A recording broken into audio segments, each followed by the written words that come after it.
Hi, hello everyone, my name is Mariana and welcome to Mission Violin. Today I'm going to give again tips on how you can produce more sound on the instrument. Okay, but if you're here watching this video, don't forget also to watch the previous one I did, because I'm programming these videos like steps, and you should also first master the techniques that I actually showed on the previous video, so then now you will understand also what I'm going to talk about, and of course you will start to see difference, okay? And also don't forget to subscribe to my YouTube channel and also to follow me on my Instagram so you can have more access and content about violin playing. Okay, how to produce more sound on the instrument. Something that I think it's important for you to know is that our perception when we are playing is actually never true. So what I mean is, when I'm playing, if somebody listens from outside, we think that it's enough for them, but actually when they hear, it's not enough.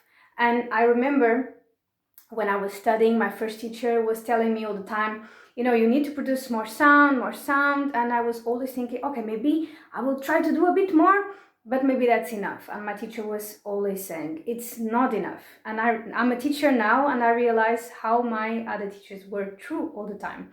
And what I say to my students is, because I see that they are a bit afraid to produce more sound, and then I tell them, you need to break a string or break the violin, because I see that they are always so afraid, but I want them to go a bit out of their comfort zone. Of course, I don't want for you to break a string or your violin, but I think that's not going to happen, okay? But it's just for you to get a bit out of your comfort zone. Okay, so now, how can we produce more sound on the violin? So this tip that I'm going to give is from the pedagogue Simon Fisher. Oh, and I forgot also to say that the tips that I'm going to talk today about are related to the bow speed. Okay, and this exercise, the first one from Simon Fisher, is about the slow bow. Okay, so when you're playing the violin, if you're a beginner, you will start to realize the importance of doing a slow bow and also fast one, okay, fast bow. So this one, we want the bow to be really close to the bridge, okay, and we want to do the slowest bow as possible. I know your neighbors will be really mad at you, but it's for a good purpose, okay? So, for example, an open string, really slow. Of course, you will see that the sound is really cracking. It does not matter. We really want the sound to open up, and also we want the bow to go as slowly as possible. Try to count to see how many beats you can do with this slow bow. So I'm not going to show you now a down and also up bow, because I think, yeah, it does not matter. I think you can also do it yourself.